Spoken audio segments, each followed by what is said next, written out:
TruthSeekah and or its affiliates are not responsible for any strange phenomena that may occur during or after listening to this podcast, which may include the following: heightened senses of awareness, psychic abilities, UFO sightings, alien contact, time loss, out-of-body experiences, ringing in the ears, ESP, lucid dreaming, increased synchronicities, astral projection, telepathy, stronger intuition, levitation, miraculous healings, and or remote viewing. Please be advised to listen at your own discretion.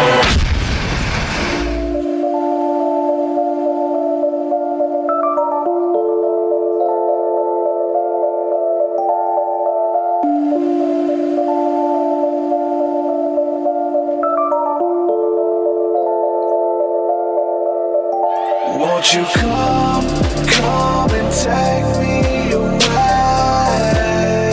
I just wanna be with you. Won't you come and take me away? To a place to walk on troubled seas, faith to stand when I don't believe. I just wanna be with you. Won't you come and take me away?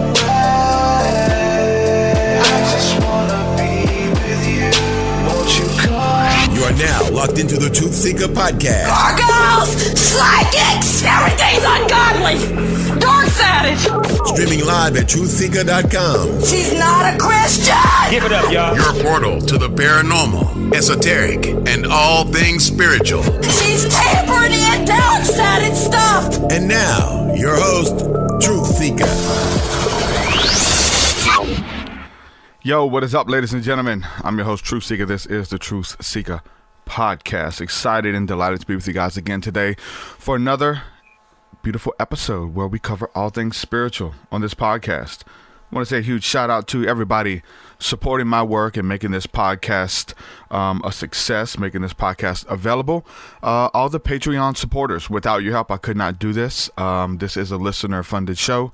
So I want to say a huge thank you from the bottom of my heart. Take out the time to say thank you.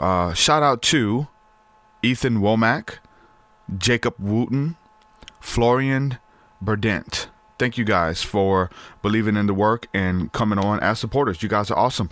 If you'd like to support, head on over to patreon.com/TruthSeekah. There you get access to my entire discography of music, which is like 200 plus songs.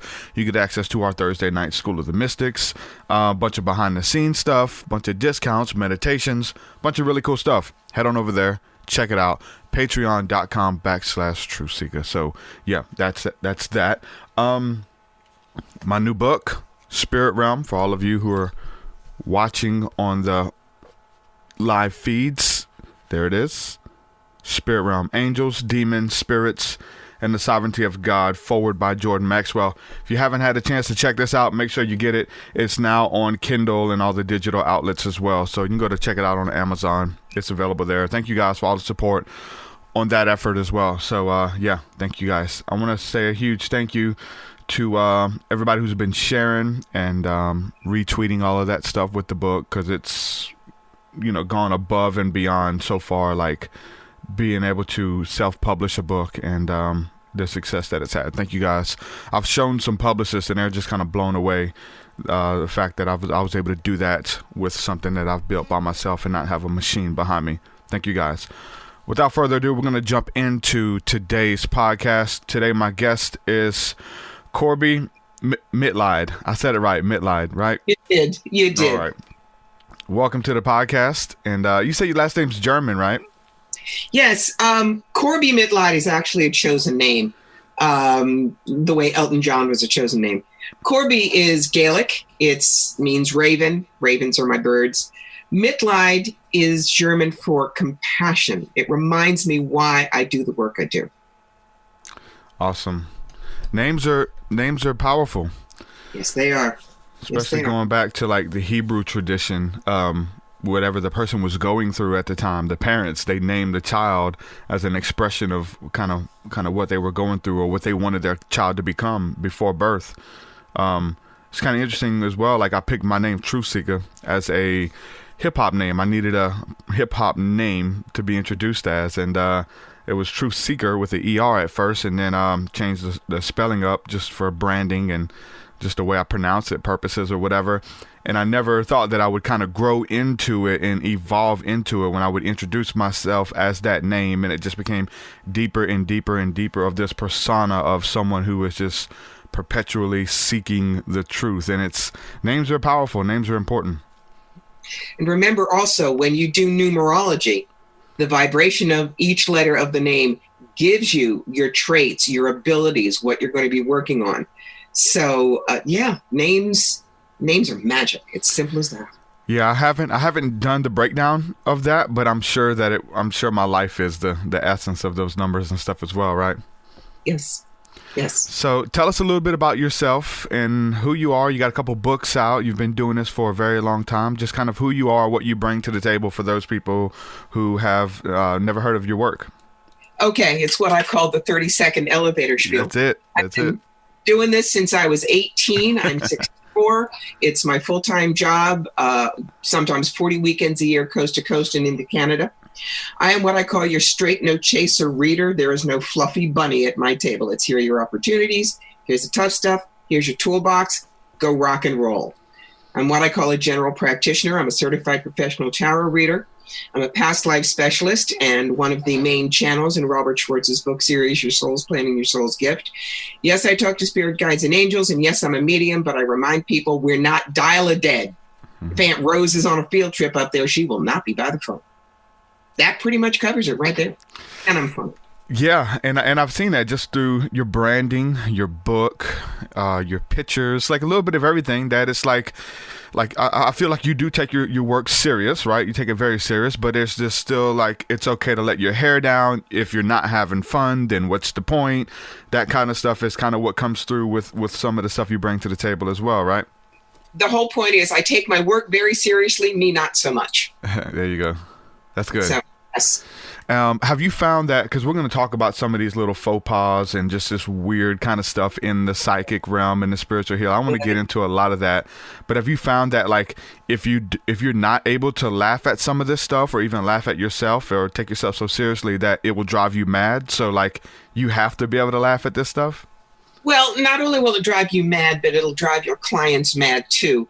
You know, there are the Madame Hoo-Ha's and the Swami Swalandas in the world who think their aura don't stink. No, my darlings. I've done the cancer dance. I've been through menopause. We have a tiny little house in upstate New York. We are not in a mansion. This is just what I do. I started doing this stuff when I was 9 years old. There was a book called The Witch Family by Eleanor Estes, and I thought, I want some of that. So when I started reading in 1973, we were all hippies, you needed your deck. I did it because I wanted to be a clear instrument for the information to come through. And I read for 20 years, and all of a sudden in 1994, I could do hands-on healing and talk to dead people with no training. I figured that's when Spirit then said, hello, here's your draft notice, you're working for me. You know, could you have a choice? Technically, I could have said, no, I don't want to do this. But how much would I have missed? When you get called, you step up and you do it. Mm-hmm. That's simple. Do you think that, showing like all sides of you, the fun side, the playful side, the serious side, kind of putting it all out there, I know like as long as you put it out there, there's nothing that anyone can use against you as ammunition or something that you're trying to hide because you're kind of like an open book. And I think that really in the end helps people. But do you think that it kills the magic for some people? Like, because they want to put the psychics, they want to put the healers, they want to put the preachers and all of these so-called holy men on a spiritual pedestal of something that I need to attain to.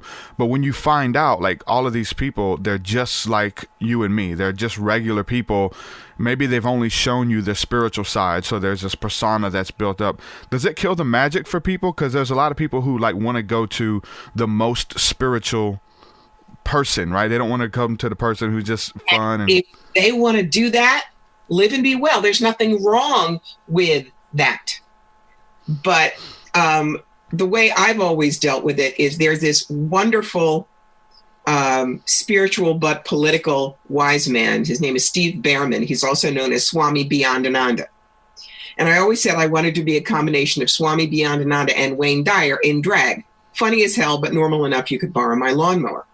When people realize you are human, flawed, they believe that they can change too. It is the difference. God, it's the difference between a mentor and a guru. I want to be a mentor. A mentor will kick you out of the nest a little bit before you think you're ready, push you a little bit more than you think you can do, but then will be in the audience applauding when the student gets the award for being better at what the teacher was than they were. Perfect example, Meryl Streep getting her Oscar, thanking her theater teachers at Yale.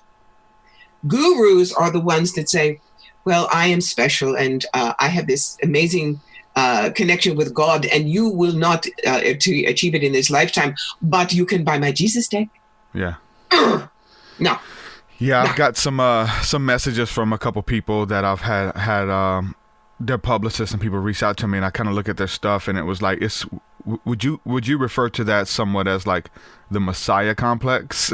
Like, I'm the chosen one, come to bring you the good tidings type deal? They're people who are afraid of being human. Yeah. They really are, good. because if I'm human, then maybe I could make a mistake, and I mustn't let people see I'm making a mistake. And then there's also what I call the glurpy purple with angels, the ones that are so sweet that when you're going to them because you're at a crossroads in life and things are really awful, and what do I do? Well, darling, let's see what your angels is saying today. Oh, please, I need an insulin shot. Not me. Life is tough. We don't come down here for a vacation. We come down here to learn. To work. and it's why when people say, did I have past lives? I just look at them and say, oh, yeah, you think you're smart enough to get it done in one? So not right. So when people realize that, they relax. Here's what you're learning. And karma, this is so important. Karma is not carrot and stick. Karma, according to what Robert Schwartz and we worked on, are 5 things. Unbalanced energy, which is a neutral. Healing, service. Contrast, you want to learn about abundance, you have to be both rich and poor. That's and healing of beliefs. A lot of people say, well, if they got a disease, they were bad in a past life and it's coming back this time. I've done the cancer dance 3 times. Was I bad? No. It was because there were certain things I wanted to learn in this lifetime. And if I did not learn them on my own, there would be a trip trigger that would set me on that road, remove the problems that I was not really dealing well with so that I could continue teaching. Yeah. That's good. God doesn't do grisha. Do you know the word grisha? It's Yiddish. It means sticking the knife and twisting until it's like really good. God does not do grishas. Just doesn't. So yeah, there's this so in my book Spirit Realm, it's what I call the sovereignty of God, and showing you how like all of these things kind of work together for your good. It's not working against you. You're not a victim, even though it seems tough. It seems something that you may never get through. Some people don't make it through, you know what I'm saying? Some of these situations. And but for me, it's like the duality of like, this is good, this is bad, like from things that's happened to us, versus like, no, like it's all good. Because there's something that I learned. There was something that was imparted to me that I'm not going to make that same mistake twice. I'm going to be able to help people. I have a natural empathy imparted to me because I went through that dark season of my life, and just kind of showing you this picture of how like everything, the good and the bad, like there is no that's God, that's not God, these are good, those are bad type vibes, right? With these seasons and situations in our lives. Do you see it like that as well? Yes. And what I'm going to tell people is get out of your own head. Let's say that you had all right, I'll use an example. A friend of mine, their child had shaken baby syndrome because of difficulties with the husband. What did the child do? No. Remember, when we are in our pre-birth plans, the child soul may have said, yes, I'll live a shorter life and go through shaken baby syndrome because studying me will break open a new way of healing a child from shaken baby. So all the stuff that you're going through, how do you know it's not helping somebody else? The cancer that I did, I teach with that now. Yeah. You'll never hear me say I fought cancer, because what you fight fights back. And I won't say I'm a survivor, because I do a lot more than hang on by teeth and toenails. Yeah. Cancer dancers find out how graceful they can be under pressure, avoid getting their toes stepped on, and get off the dance floor in one piece. That's what I teach. That's changing lives. So if the cancer needed to be there for that, cool. I'm good. Two things that I want to pull out of what you just said. I'm big on the cancer thing. I haven't had to fight it, but there's this weird. I come from a religious background and still deal with a lot of people who are in church and things like that. And when it comes down to cancer, there's this thing of, okay, well, they lost their battle with cancer, and I love what you just said, that it's not a fight. Like if they die, then they lost, and they died of cancer, then we lost that person, and they look at it as like the devil killed them. And there was nothing we could do to get them back. But the devil came in, cursed them with cancer, and they died in that, and they lost their battle. And some people would say it's maybe they didn't have enough faith. God didn't heal them for some reason. And it gets into this weird stuff of this, they lost. They were losers, and they were defeated by cancer. Not, you know what I'm saying? How do you look at that again? Like, it's not a battle. That's beautiful you say that. Nobody's got an extended warranty, guys. Yeah. We all leave. One way or the other. Their pre-birth plan, one of the exit points, because we have more than one, was cancer. Because you have to use the can opener to get the soul out of the body somehow. For instance, maybe you were hit by a car at 4, or you could have taken a drug overdose at 27, or you were in an alley and got murdered at 45, or you died of cancer at 76. You have, for instance, 4 possibilities to leave. Wow. The soul decides, are we done yet or not? Example with me, in 2002, driving in upstate New York in the winter, I overcorrected on an icy patch. My car took down a tree, a telephone pole, flipped, had electrical wires on it, and I wasn't wearing a seatbelt. At no time did I feel like I was in danger. Now, looking back, I don't know why, but figured guides and angels were driving the car. I felt like it was an e-ticket for Disney. I walked out with a couple of bruises on my shoulders. It was not my time. Had I perhaps not taken the road of doing the psychic work, doing that spiritual work, and simply wanted to be asleep at the wheel, figuratively, might have not lived through that. But that's when I knew I had more work to do. So there's a lot of science to that, with people even, making it through cancer and things like that. Is like the fact that they don't give up the will to live. Like they feel like they still have a purpose and things like that. But for the people who just kind of give up and accept their lot and become downtrodden and kind of accept the fact that, yeah, I'm gone, it's over, that those people, like, I guess the chances of making it through that increase when you don't give up. But then again, those people who don't give up and they do pass, they had a lot more that they wanted to do and they lost the battle, That's a perfect example. One of my dearest friends died last month. A lot of screw ups with the doctors, her anti-seizure meds and her sleeping meds basically killed her liver. But even though she was, Celtic Christian priest, she refused to see that she was not going to be able to live to the transplant until finally one day they said, your body is breaking down. We cannot do the transplant. She left 2 days later. And I look at that, and part of me is a little regretful because it was obvious to all of us she was not making it about 3 months before. When there is an acceptance of, well, could be my ticket's going to get punched soon, don't waste time without saying goodbye. Because so many people did not get to say goodbye to her, say final words. I was lucky I did. But when you know this is your time, use all of that time to say goodbye, to say I love you, to say all the things that they won't necessarily hear when you're past. Yeah. So there is a fine line. It's not always fight or never fight. Yeah. But listen upstairs to what's going on. Okay? When you've got a good connection with your guides, with your angels, with God. And no, you do not need to only do it through a psychic. Please, y'all can do what I do. Then you'll find the peace to transition well. Ken Wilber's wife, like 2 days after they got married, had breast cancer, and he wrote a great book called Grace and Grit about the whole process and when she finally realized she was going to die, and her death was magnificent and gorgeous and joyful. Wow. So, yes, fight, but know when to relax into the inevitable.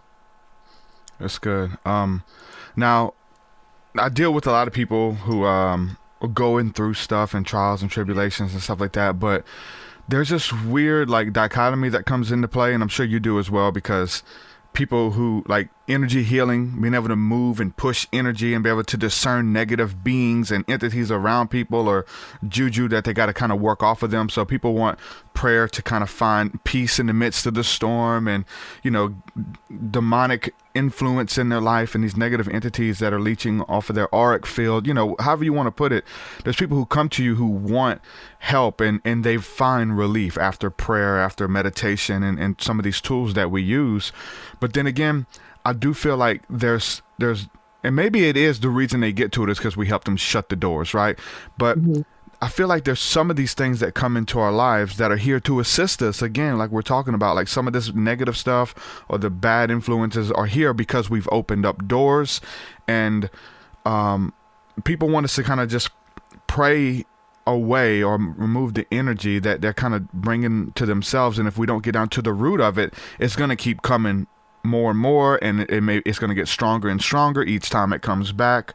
So people are wanting to kind of just do the energy work or go see a psychic or whatever, take the easy road out when they're supposed to be doing the inner work themselves. Yes. And it's something that was sent from, I say was sent from God or sent from source to help them out on their journey. What would you say to that?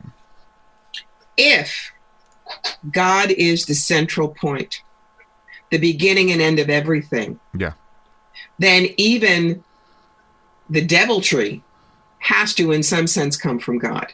Yeah. Now, people need to understand the difference between the personality and the soul. When people say, well, you say there's incarnation, but the Bible says we only live once. Which one of you is right? I say both. Yeah. This soul comes back over and over and over again. I know some of my own past lives. They're usually threads, but that's the repeat. Corbie, I got one shot. I will never again be sweet 16. I will never again be married for the first time. This is it. So do what I can with this life.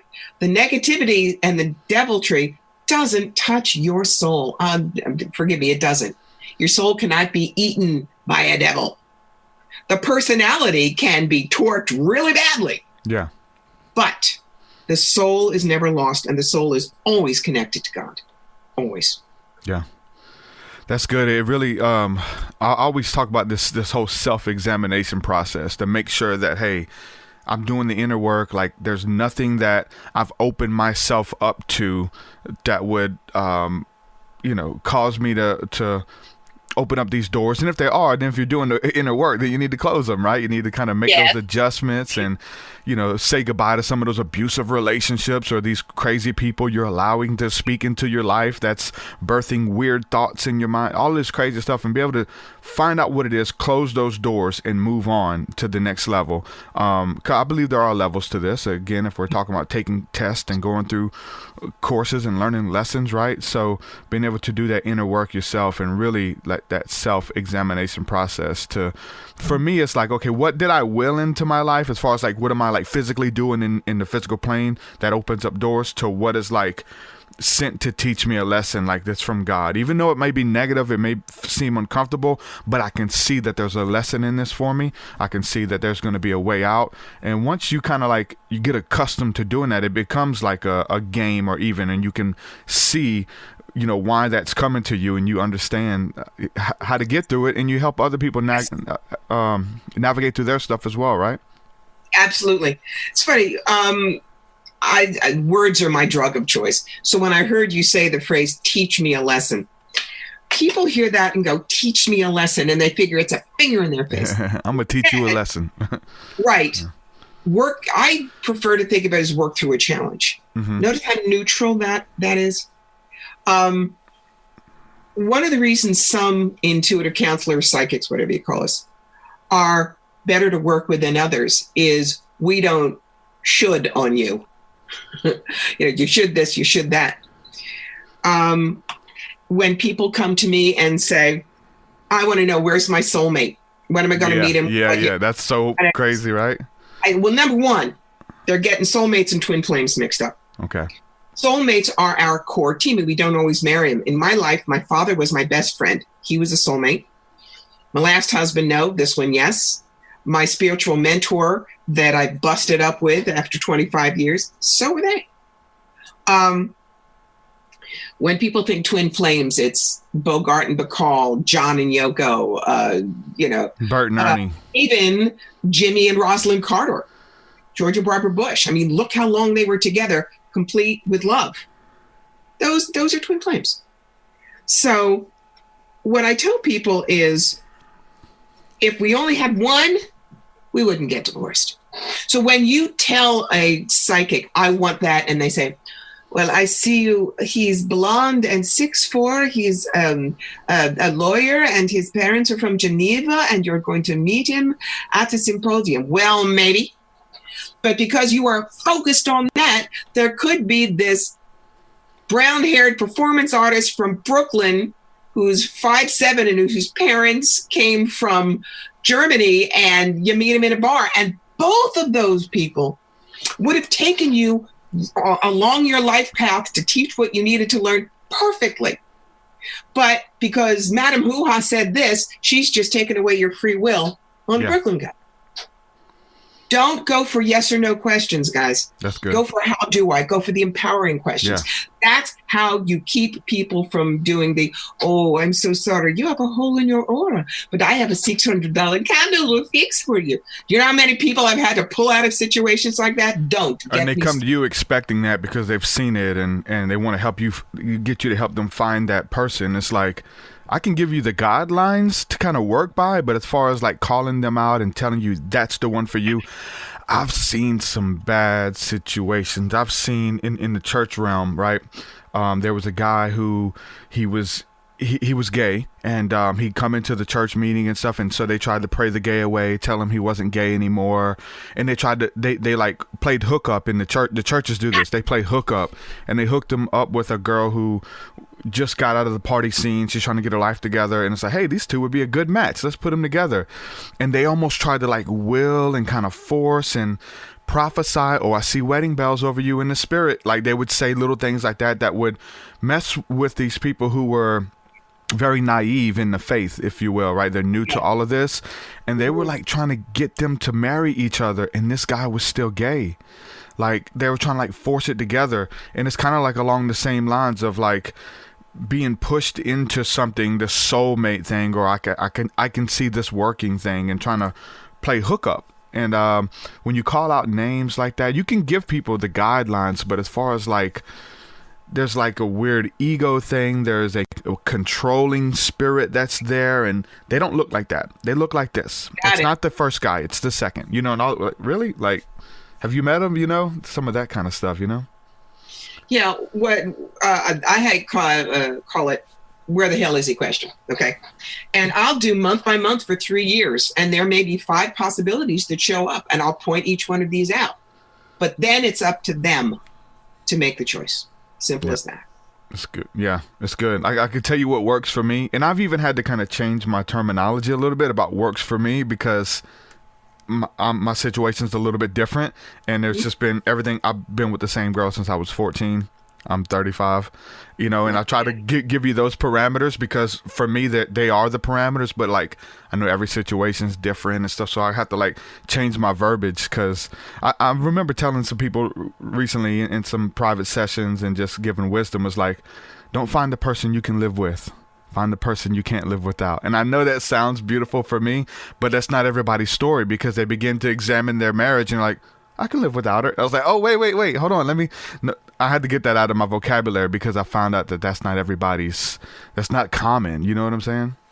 I do, but when someone says, I don't know, I look at them and say, okay, scale of 1 to 10. 1, your bags are packed and you're ready to leave. 10, you love them until you're 2 weeks dead. Where are you?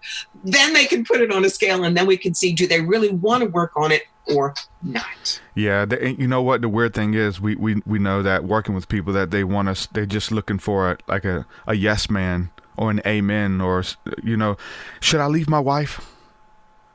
Like they want you to tell them yes. Like if they want to leave, they just need that. I had someone tell me, a spiritual leader tell me that I should leave. And there's some who will. There's some who are like, I'm like, work through it, fight for it. If you believe in it, fight for it, right? And I don't love her anymore. I fell out of love. Emotions and that stuff changes like the weather, right? But when you signed up for something, you can work through it. So a lot of times people they just want you to confirm things that they're feeling. And they already have their minds made up. They're just looking for an excuse, like a scapegoat. I didn't say that. The psychic said that. The exceptions to that for me are if a partner is battered, if they're the spouse in question, drug addict, gambler, alcoholic, and they feel in danger. Then no matter how much you love them, you must put yourself on the line first and get yourself out of that situation. Yeah. So it's not till death do you part, especially if it's your death by their hands. Yeah. You need to understand that. Yeah, good stuff. I got some more questions I want to ask you, and I'm gonna give you a minute to ponder this before the break. I want to talk to you about some of this stuff you just mentioned, and there's a lot of people who say very similar things that you've said and I've said, but they get into victim blaming. And I want to ask you about victim blaming, that I willed all this stuff to myself and I created this. Don't answer it yet. We're going to go to a quick 2-minute break. We'll answer it on the other side. Sound good? Done. All right, here we go. Going to a quick break, guys. We'll be right back.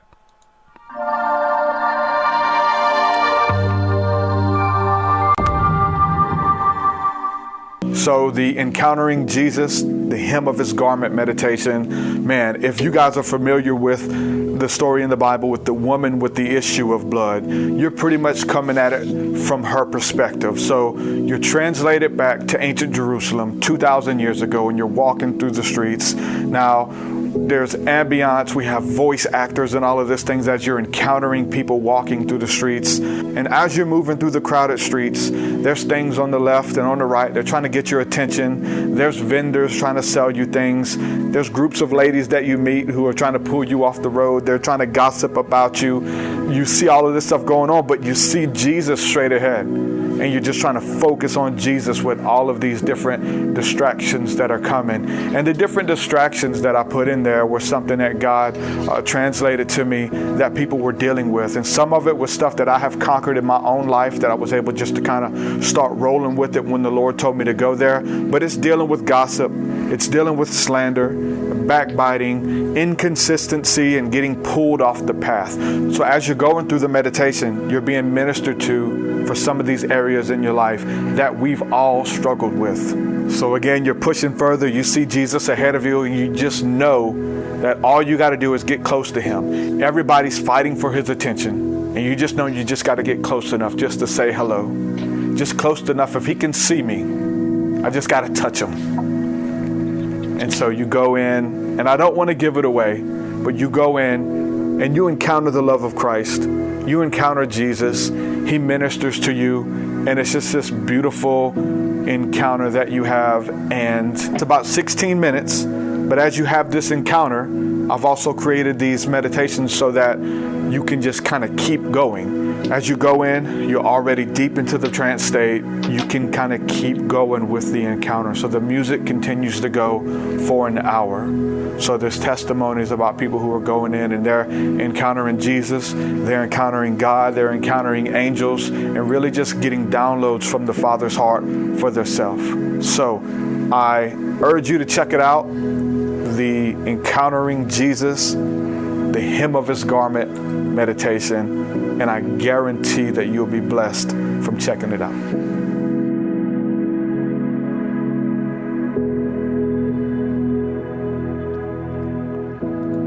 All right, we're back. Victim blaming. There's a lot of people and I've asked a similar question, right, to different people to hear their response. But when you tell people that, you willed this, you asked for it on the other side. We're in a PC culture now where a lot of that's being checked. You're kind of blaming the person going through it, and they call it victim blaming. What would you say to those people who would respond that and kind of call that out when you tell them that when it deals with some traumatic stuff, such as rape, such as, anything really deep traumatic, those wounds that they willed it or they signed up for it on the other side before they came here?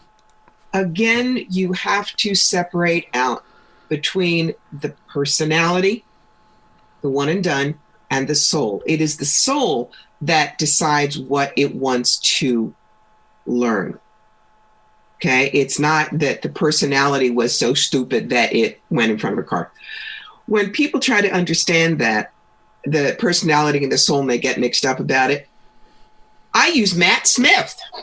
Matt Smith, the 11th Doctor. And there are some people that will always see him as the 11th Doctor, but since he's gone on, he's done Prince Philip and the Crown, he's done lots of other things. So Prince Philip and the 11th Doctor are like the personalities, Matt's the soul. The two people on screen, the Doctor and Philip, two distinct personalities, two whole sets of foibles and problems, but it doesn't change Matt. So if you have, if you're an alcoholic and you simply can't quit it this lifetime, it doesn't mean you're weak. It just means that the lesson that your soul had you there to learn may not be completed in one lifetime. And you may not have to learn it by going and being an alcoholic next time. Maybe next time you decide, I will be the wife married to the alcoholic husband. Because it's how do you handle an addiction is the overarching situation. Do you see how that blows apart the whole idea of victimhood? Yeah, I definitely do.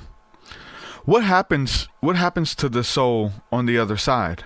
Like when we do cross, because just getting into like ghosts and impressions and loops that we see of like traumatic things that happen to people, or people are sticking around houses and we're seeing like, I don't know if it's like actually that person or something. It's an etheric tape loop. It's a recording. Right. That's been pressed on the ether. Now, if I knew completely what happened to us, I could start a new religion, baby. But here's what I understand from working with folks that have passed. There is no hell. There is no hell.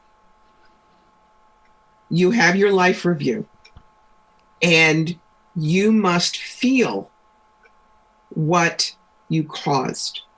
If you are a husband who beat his wife, you will see that situation and you will feel the physical pain, the anguish, the grief, the fear that the wife did, as if it's yours. Hell is, somebody once said, hell is other people. Hell is what you put other people through. Yeah. But at the same time, all of the joy, all of the compassion, all of the love that you gave other people, you do experience that back too. Then you done. Yeah. Then you rest if you need, the soul rests if it needs to. It works to pull the lessons out of the personality. And the personality gets hung up in a closet like a coat. The way I can explain this is, you've heard me say my father was my best friend. He was. Fabulous doctor, beloved by his patients.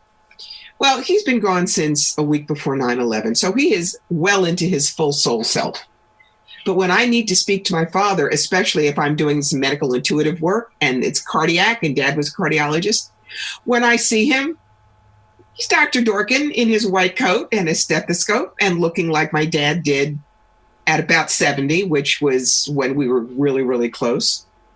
That's because his soul, which is just energy, went in the closet, pulled out the Jerry Dorkin suit and put it on. So your soul is all the good parts of you. My friend who just died, She died on a Saturday. The following Friday night, I was working in California with a Halloween, a Samhain ritual for a friend of mine who is a very famous bruja. Since I'm a professional, don't try this at home, kids, she's a professional. They had me help bring people into the circle. The veil is thin to say goodbye, etc. Now, I was expecting nothing from my friend at all. But as soon as I opened up here, who was there leading in the procession of the dead in her priest's alb and her stola and carrying a big honking processional cross, but Sharon, smiling, healed and whole and so grateful she could still perform her priestly duties. Gone was the fear. Gone was the delusion about, no, I'll beat this. Gone was the regrets about, well, I didn't get to write my book and I didn't get my own house. Boom, boom, boom. All the things that made Sharon the gorgeous, luminous soul that we all loved so much, that is still there. And that's the soul, not just the personality. Am I being clear here? Yeah. Yeah. Okay. It's interesting you say that, because when you start talking about the life review and being able to feel the pain you've caused or the joy you've caused, for me, it sounds a lot like a psychedelic life review. Like kind of going through the timelines, and the fear or the bad trip was like the stuff you've been suppressing or you didn't know that you were causing harm to people. It's like you kind of can tap into that life review and in essence really tap into the other side, and kind of so that you could do the inner work yourself. And it sounds a lot like that. So you know the joy that you're causing, and then the pain you cause another, you can feel it. It could be a terror, it could be scary, right? Or it can be a beautiful, joyous experience, or it could be both. Mm-hmm. Sounds a lot like that. The personality, the soul will regret much of the pain that was caused. But when it's done, it's done. I use this as an audiovisual aid. Here's your soul. It's too big to fit in these little bitty bodies. So here are your incarnations, and they come down and they have a life, and they come back and bring the knowledge to the soul, which is always connected to God. So the fact that our souls are too big to fit in these little bitty bodies, and it kind of, a little finger comes down, means that your soul and my soul could be sitting up there with bags of popcorn watching the two of us do this interview. Yeah. So we're always connected. You can't lose a portion of your soul. I know there's some people that say, I'm a soul retriever, and you can't lose it. You may not see it. They'll help you take off the blinders. Yeah. But the soul is always connected to itself, and you can't lose it. Where's it going to go, Brooklyn? Come on. Mm-hmm. Yeah, I'm with you on that. And I think there's a lot of people, whether we're talking about the higher self, I teach a lot from the Bible. And so there's this aspect that we're seated with Christ Jesus in heavenly places right now. Like right now we're seated. So it's like looking back at some of the Greek philosophies and stuff, about the higher self and the planets and things like that. Like we're like the emanations or avatars experiencing life, almost like a simulation, as some would say. And we exist somewhere else outside of where we are. The Matrix, even, right? We're asleep somewhere, and we wake up and we're like, hold on, this isn't where I'm at. You go back to sleep and you're back in the body or whatever. Universes are tissue thin, and there's so many next to each other. Star Trek uses the mirror universe, and it's, in a sense, it's real. In other places, you're a different gender. Maybe you're not even human. Maybe you're other. Maybe I'm the one behind the mic and you're the one on the computer. All of it, because there is no time or space up there, all of it is food for the soul to learn with. It seems like it speaks a little bit to manifestation as well. Mm-hmm. It does. Because it already exists somewhere out there. You just have to be able to pull it in or manifest it from within you, because it's already there. The life that you want for yourself, health, wealth, happiness, and things like that, right? Yes, but don't put it so that, I didn't manifest hard enough, so that's why again, maybe you're supposed to be wealthy there, but in this classroom, you learn what it is to just get by. Do you think that though, like if they want it though, then it's like that it's attainable? Because I feel like a lot of times people say like I want to be this or I want to be that, and they don't know how to get to it. Do you think that that's an inclination that they can have it? You know, like a desire that's within them. Oh, part of me thinks it's a difference between I want to be and I am. Okay, I want to be is always in the future. You never get to tomorrow because tomorrow is always tomorrow. But I am in here, and I just have to adjust the kaleidoscope, adjust the binoculars maybe. But don't beat yourself up if it isn't what you wanted. You know, there's one of the Glurpy hallmark things is people who are happy with what they get that they're happy. Something like that. The idea is you're not always doing the wanting thing. Yeah. Which is not enough. There's something out there that I need to feel complete. Yeah. Look, I grew up a Jewish American princess in Cherry Hill, New Jersey. According to that, I should have married a doctor, a lawyer. I should have had a house at least 3,000 square feet, 2.5 kids, and a minivan. Does it speak to contentment, though? In your own life? What's the difference between contentment and satisfaction? Content is not satisfied. Satisfied always feels like, I guess I'm satisfied. Content is, there's gratitude wrapped up in that. Okay? Mm-hmm. I have this little tiny bungalow upstate New York, not what I pictured being told I should want when I was a kid. But the peace that I find here, especially when I'm working with people all over the world, is exactly what I wanted. I would not want to be living in a Jersey suburb at this point in my life.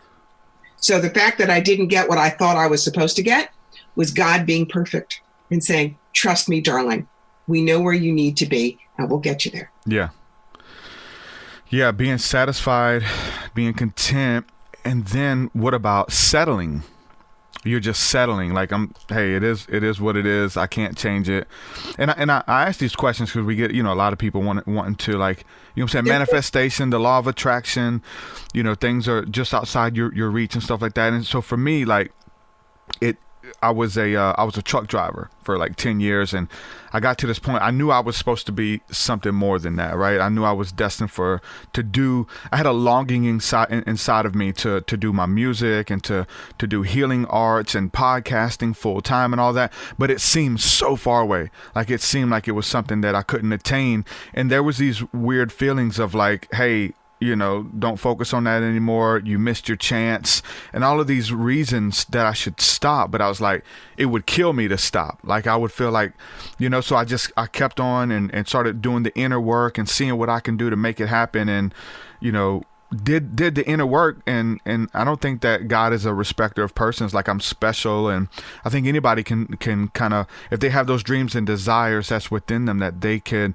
work to achieve them and make it happen. But there would be people on the outside who would say, you're 35 years old, you're 30 years old, go ahead and just focus on the kids. And I've had friends tell other friends that, like, you got kids now you need to focus on them. It's not about you anymore, and just kind of give up on that kind of stuff. What would you say about that for the person who just feels incomplete? Like they feel like, I think it's going to make them happy. Because what they have, it's part of the I am. Like I am a healer, I am a podcaster, I am a musician, but my situation right now doesn't really reflect that as far as monetary gain or what I get to wake up and do every day for a living. I'm kind of a slave to this weird system that we're in. What would you say to that though? Because I'm definitely a picture of working through that stuff and manifesting what was already within.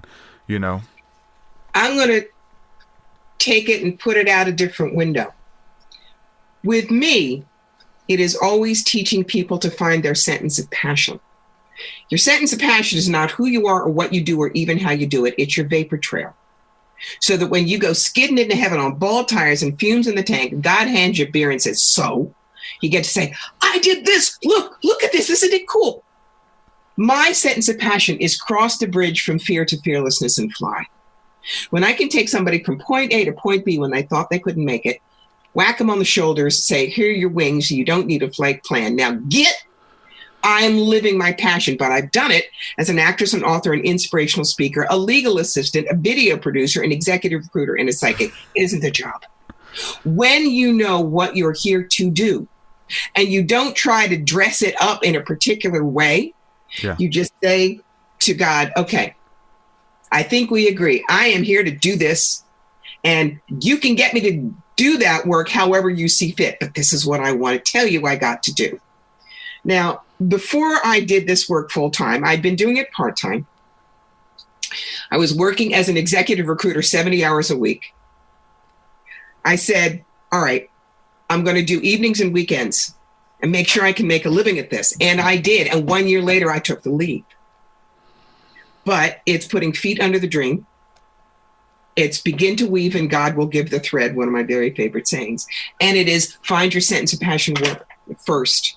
And then what you may see as your work may morph, but you're going to be doing what you're here and meant to do with joy and certainty. Yeah, I get it. Like, I totally get it. Like, because there was parts of me, like, on that job, it's like, I don't want to be here. I'm through. I'm done. And it's like, no, you got another year in you. You know what I'm saying? And it's like, so moving from gratitude, because that job that I started complaining about was an answer to prayer. At some time in my life, I'm like, God, get me out of this situation. I don't want to be at this job. Opens up a door. I'm in another job, but I begin to loathe that job. I begin to, just because like I seen the destiny and like almost like time was running out. And so I think like being present no matter where you are and understanding what, you know what I'm saying? How can I use what the tools that I already have to walk in my purpose, if it's healing, if it's writing. Like I wrote so much music driving that truck, you know, and like so much beautiful teachings and things came out of me because it was a time of solitude where I was just driving 5 hours each way, like by myself, and so much self-reflection. And so to see what came out of that, but I began to kind of like complain for the stuff that I ended up like, was it, you know what I'm saying, begging God for at some point. But I had to pull myself out of that because I knew that wasn't the answer. Like complaining isn't going to do anything, right? It's to be, to like learn the lessons. Okay, what else can I learn here? Like day to day, like how else can I serve? And so in that, it just shifted my, you know what I'm saying, my focus and pulled me out of this loathing place to a place of just being grateful and thankfulness that I was able to kind of walk away when it happened, and it was like a graceful, peaceful process, and I knew that it was onto something greater, you know, because I learned everything that I was supposed to learn there. Following you exactly, and yes, that's how it works. Wherever you are, how can I teach with it? How can I help others with it? And, you know, for people who are always in their pity party, I always say there are three things to ask yourself. What am I X about? Happy, sad, grief-stricken, whatever. Why am I X about that? And the question we all forget to ask ourselves, what do I think would happen if I stopped being X about that? Why are you unhappy? I'm in a job I don't like. Why are you unhappy about being in a job you don't like? Because blah, blah, blah. What do you think would happen if you stopped being unhappy? Well, I might have enough energy to look for a new job. Ding! Yeah. Simple. Yeah, it's just getting out of that loathing and changing your focus, you know, because when you change the way that you look at things, the things that you look at change. It's really that powerful. Yes. And you change your relationship with it as something that's a curse to like, hold on, I'm going to use this for my betterment. It's like alchemy even. This is going to be a stepping stool into my destiny. This is going to be something that is part of my story, right? And changing it from loathing to gratitude, I think, is huge. Let me ask you about this too, because I have a lot of friends who kind of look at what I'm doing and it inspires them that they can do it as well. And I let them know that they can if they work through the process and make sure, like, get your vision, get your goal, move through the defaults and things. A big one is where they, and especially coming from a religious background, that they shouldn't charge for the healing arts. They shouldn't charge to divine. They shouldn't charge to heal people or help work through ideas. Most of them would feel like they're charging for prayer. I've even been accused of that by some people. You're charging people for prayer. How can you do this? How do you reconcile being able to get paid for the healing arts, which most people should, you know, say they get confused that we put a price tag on it or something? Why do we pay doctors? Training. hundreds of hours a week, compassion, one-pointed focus. That's the point. We do this in a material world where we can't just walk into a grocery store, grab a bag of Doritos and say, see ya. We have to earn a living. The example I use, when I was on the road, I would do a 4-day show in Kitchener, Ontario, 3 to 9, 10 to 9, 10 to 9, and 10 to 6. I would read between 60 and 70 people in 4 days and do 2 lectures, plus pay for the hotel and my front person and tolls and gas and being away from my husband for 5 days. Sorry, that's earning a living. You are paying me for 40 hours of experience, all my certifications, my background, listening to you and helping you find your answers. Now, there are times when someone wants a reading with me and they can't afford it, that Spirit will nudge me and say, this one. Yeah. And I will say to them, pro bono, but I'll do it away from the place where I'm earning my money. They'll call me later during the week. Spirit will tell you if somebody needs you that much. But money, remember, it's the love of money is the root of all evil, not money. And you have a right to live a safe and comfortable life. Yeah. I'm with you. And it goes to say too, it's like the people who don't want to pay for something, or they just want something free, especially if it's spiritual or something like that. They feel like it should be free. They don't want to pay you, but they claim that they don't have the money to pay you, right? To support what you're doing in this effort of a leap of faith or stepping out there.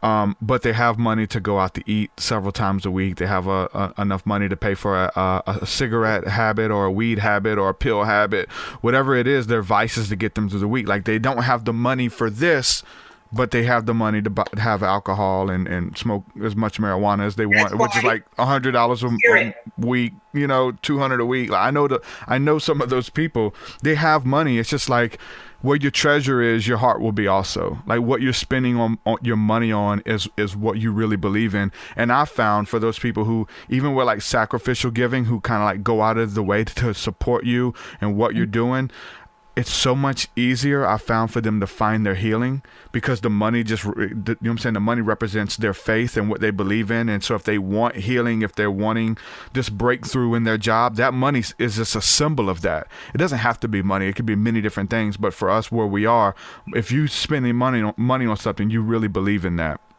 And so I found that, like, you're just a conduit for those people to kind of facilitate their own healing, to walk in their own dream. There's no magical wand and stuff like that. You're helping them. There's some tricks of the trade and some tools that we're privy to, but the person has to want it, right? Mm-hmm. Yeah, that's why I let Spirit tell me when it's pro bono. I don't just automatically offer it. And the other thing is, don't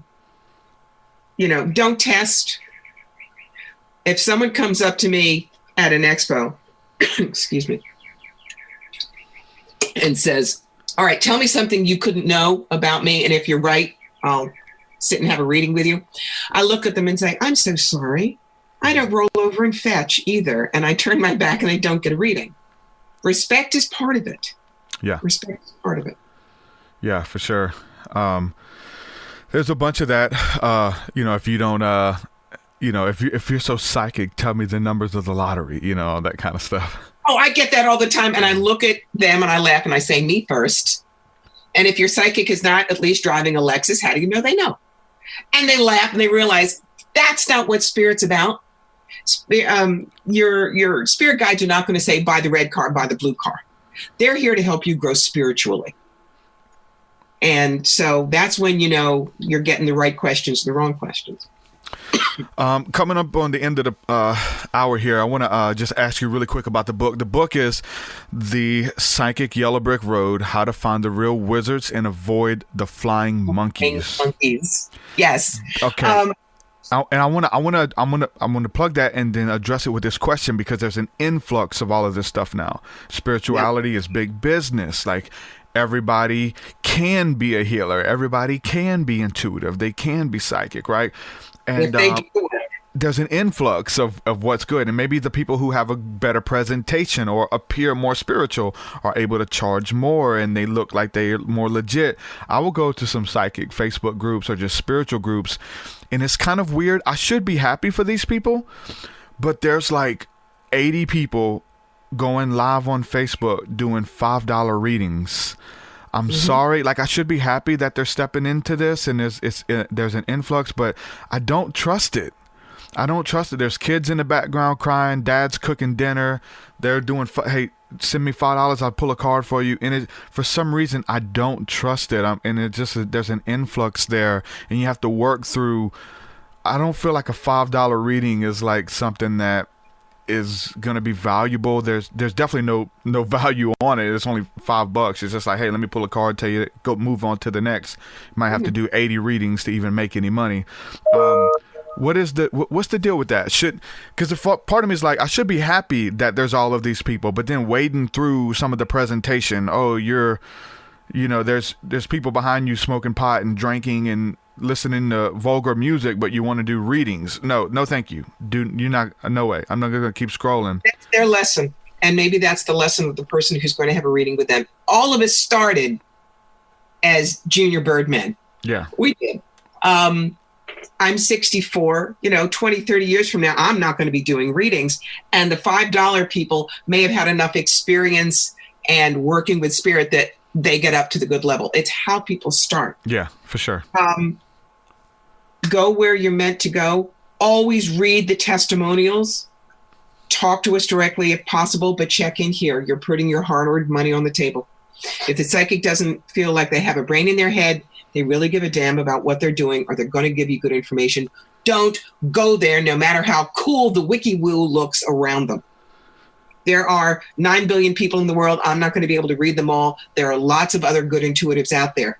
Takes a little looking. That's what this book helps you do. Avoid the idiots. But go where your heart means you to go, not the ones that do the magic. Okay? Yeah. We got a question here from someone from watching on Twitch, but they say, how can I find a legit psychic healer near me? I would just say really quick that the beautiful thing is with the internet, they don't have to be near you. They could be in India. They could be in China. And there's no such thing as space and time. And the energy is just as beautiful. The sessions are just as awesome. What would you say to that? Someone wanting to find somebody to work with? As long as the healer doesn't have you constantly coming back, oh, you need to see me every 2 weeks for 6 months. They don't charge anything exorbitant. All right. Quick example. When I do a soul plane reading based on the work I did with Rob, it is a very expensive reading. Why? Because you're getting 10 hours of my time, 8 of which is spent in deep trance meditation. But I also have smaller readings for practical stuff. Yeah. So what you do is you do your research. You get the testimonials. You talk to 2 or 3 people that have already used this person before you do it, and watch your back. and the book tells you how to do these things. You can get it on Kindle. You can get it through my website, CorbieMitleid.com. Yeah, make sure y'all check it out. It's definitely something worth checking out. You do have to wade through these people, even some of the celebrity people. And you're mentioning like some of the people who are going to give you names and dates and what it looks like and stuff. And I talk about this a lot, but this was a good example, I think. I remember watching the Montel Williams show, and they had psychic Sylvia Brown on back in the 90s when she was the psychic, right? She gave a reading to somebody and told the young lady who was looking for love or wanting just advice on love. And she said that your first marriage won't be the one. She said, when it's going to get hard, I'm sorry. She said, I'm sorry to tell you, it's going to be your second marriage. That's your soulmate. Your twin flame is the second marriage. And I could see how she gave her doubt. Like she gave the lady doubt. So like anytime she's in this first marriage and begins to fall on rocky or hard times or whatever, she's going to remember this seed that was sown through psychic Sylvia Brown. My second one is really the one for me that Sylvia Brown said. I try not to do that stuff myself, as far as like, it's going to be a you know what I'm saying, a blonde hair guy. When again, you say a brown hair guy steps in, you know, what's the deal? You know? Mm-hmm. Yeah. A lot of things like that, I don't believe should be done in public. I will never do mediumship in a public gallery like James Van Praagh or John Holland. Because when I get your dead person, I don't censor. And it could be very personal. It could be some deeply felt stuff. And that's not anyone else's entertainment, my darlings. Yeah. That's you and your deceased loved one. Yeah. And I keep that in the confessional. Yeah. One last question here. This is from my brother Andrew Bonnaroo. He says, thanks for helping me manifest my best life, TruthSeekah. What's her best past life story? Beautiful presentation so far. Best past life story. God, Andrew, do you mean my own past life or one that I found for somebody else? Because I could do either one. The thing that I will tell you, I do sometimes lightning round readings. And there was a woman at Lilydale, which is a very well-known spiritualist community in New York. And she raised her hand. She had a butch short haircut. And she said to me, why is it I am so terrified of wet hair in my face? Even the slightest bit panics me. And I said, okay. And I went upstairs and I said, all right, it's a 5-syllable answer, Lusitania. In 1915, you were on the ship when it was torpedoed. You had not bobbed your hair yet. You still had the big Edwardian mass, so a lot more water was taken on. Plus, with all of that long hair, you kept getting debris caught, which pulled you down and you drowned. She looked at me white-faced and said, is that why I'm always afraid to go on cruises? I said, probably. Now, how did I get that in 5 seconds? That's a direct download. But the thing that I want to tell people, Spirit will use what you're good at. Yeah. I have a theater background. I am a historian through love of it, and I'm a good storyteller. So instead of saying, I see you in an old-fashioned dress and a big hat, I can say, hobble skirt, that picture hat with that ostrich feather, it's 1911 or 12. Which one's going to give you more information? Spirit sees what you've got, and Spirit says, there's your niche. This is how you're going to work for us. That's good. Yeah, you find out that Spirit uses the imagination, like, and there's stuff that, like, being intuitive, being able to see visions and things like that. We're already seeing them. We walk into Walmart and get weird impressions, like, out of the blue, or get scared around certain people, like these weird impressions. And so there's so many people who are stepping out as empaths, and they're kind of identified it, and podcasts like these are kind of blowing up, right? People want to know more and how they can step into it for themselves, and how can they work through it and not be a victim to some of these energies and things as well, right? Yes, absolutely. Just the one thing to finish up with that, the past life thing is, remember, when people see our past life and understand where their fears are coming from, they can drop them. That's why past lives are also healing modalities. Healing from the past lives, is that something you work with people on, like, to get healing from some of that stuff? Yes. Interesting. Yes, and if you understand, because of this past life, you decided you wanted to bring... I think so. Let's see. Yeah, having to work through your own stuff is one thing, but then you have to work through the stuff of other people, hidden agendas and motives and stuff like that, and so that they just lash out and they attack and they backbite, and it's so sad to see. And other people get caught up in those webs, and because they see some potential or some knowledge or some information that they share, and it's really hard to work through some of that stuff. But it could be done, you know, and just be careful. I'd say practice your discernment, man. Don't practice, like, see.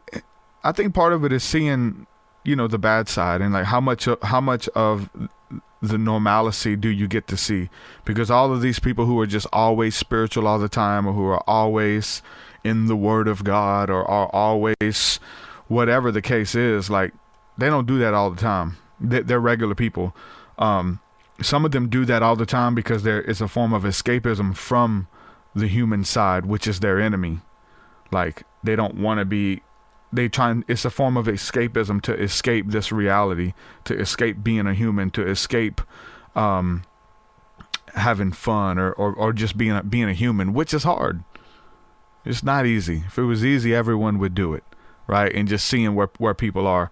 I'm gonna go ahead and end this episode. I appreciate you guys hanging out with me.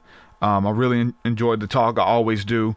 I'll ask the same questions to a lot of different people, and I think everybody has something to bring to the table, and I think you start seeing some consistency with people when they start saying the same things versus people who come from different backgrounds and beliefs and things like that, who are all saying very similar things. And you gotta be able to do your own research.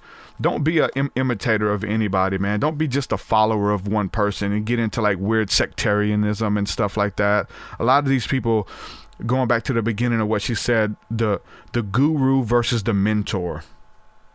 The mentor will champion you when you take your first steps. They want to see you do this thing for yourself. The guru, and I'm sure there's some people who don't even like that terminology, because a guru means something different to them. But these so-called teachers who would just keep you coming back to them, keep coming back, and you have to keep coming, versus the person who is lifting you up and training you and wanting to equip you and send you out for yourself to do your own thing. And they don't want you to be imitators of them. They want you to be imitators of Christ or God, or just the person that God has created you and called you to be. Those are the people that I think you need to hang around. Those are the people who I'm not going to learn from. I'm not going to sit under nobody. I'm not going to learn from anybody who is not teachable. These people who feel like they have it all figured out, and they're not open for correction. They're not open for a rebuke. They're not open for a new idea or a new way of thinking. You got to watch out for those people. You really do. You got a lot of people who are trying to build their own platforms. They're trying to build their own cult, their own movement, and it's birthed out of hurt. Like, you're doing a lot of good work, but it's out of hurt. You still need to find healing. You've been doing this for 20 years, but you're still hurt. You're bleeding on people who didn't cut you. You need to find your own healing. You need to do it. That's what we're called to do. Heal the healers. Equip them, send them forth to go out and do their own thing. And I believe that this podcast is helping. I believe that the information and the lessons and the spirit that I've adapted and I've been through, I freely share it. I hide nothing, right? There's nothing. There's no hidden agendas. There's no hidden motives. And I think that being open and honest with all of it brings healing as well, for people to understand how they can grasp it and apply it to their own life and walk in true freedom for themselves, whatever that is, whatever shape, whatever facet that it shows up in. And I respect it. You don't have to be imitators of me. You don't have to do the same thing I'm doing. You don't have to use my terminology. I respect you no matter where you are. And find a place that you're appreciated, not a place that you're tolerated and you looked at as more than being a number and more than just being something, just another face in the crowd, man. Find your place where you thrive. Online communities are popping. We have a really cool community. We use Discord and School of the Mystics and all the stuff that we have to offer there. Discord link is in the description if you're looking for like-minded people and conscious conversation that are open to things outside of the box, and you're free to discuss whatever you want. As long as you honor and you respect the other people, then you're welcome to check out what we have going on. Our Discord community link is in the description. Check it out, use it, don't abuse it. With that, I'm gonna say peace and shalom, man. Thank you guys for all the support. Patreon, everybody support my work that way. If you like the support, you get access to a whole bunch of stuff. There's like cool stuff that you get. Patreon.com/TruthSeekah. Check it out. With that, I'm going to say peace and shalom. We will do it again very soon.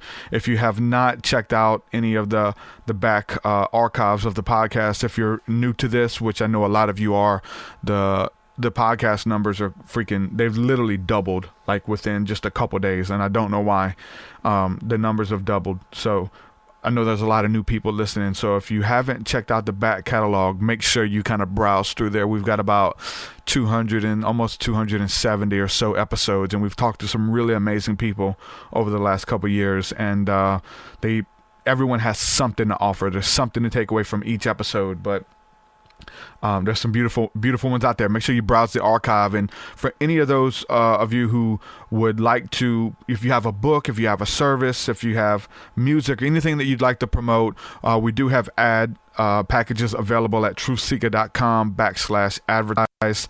The link is in the description, and you can also just go to TruthSeekah.com and click on advertise to check that out. If you want to advertise some of your stuff, as long as it's conducive to the community and to the niche and the stuff that we're talking about, I'd love to air it. So check it out, TruthSeekah.com/advertise. With that, I'm going to say peace and shalom. We'll do it again very soon, guys. Thank you so much. Enjoyed it. Peace. Have a book, product, or service you'd like to promote? Look no further. Ad slots and commercials are now available for you to get the word out about what you do on the TruthSeekah Podcast. Give you what you need. Engage the spiritual community and get yourself instantly in front of thousands of listeners who explore the spiritual, paranormal, supernatural, religious, and metaphysical realms. Have your commercial inserted into our entire archive of episodes. That includes the one with Jordan Maxwell, James Gilliland, Dr. Michael Heiser, and that weird one with Busy Bone from Bone Thugs and Harmony. Stop sleeping on yourself. Know your worth.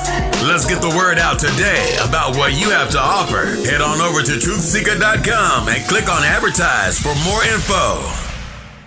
Your way is so much higher than mine, so much higher than mine, so much deeper than mine, so much deeper than mine. Well, that does it for this episode, folks. To hear more episodes of the TruthSeekah Podcast,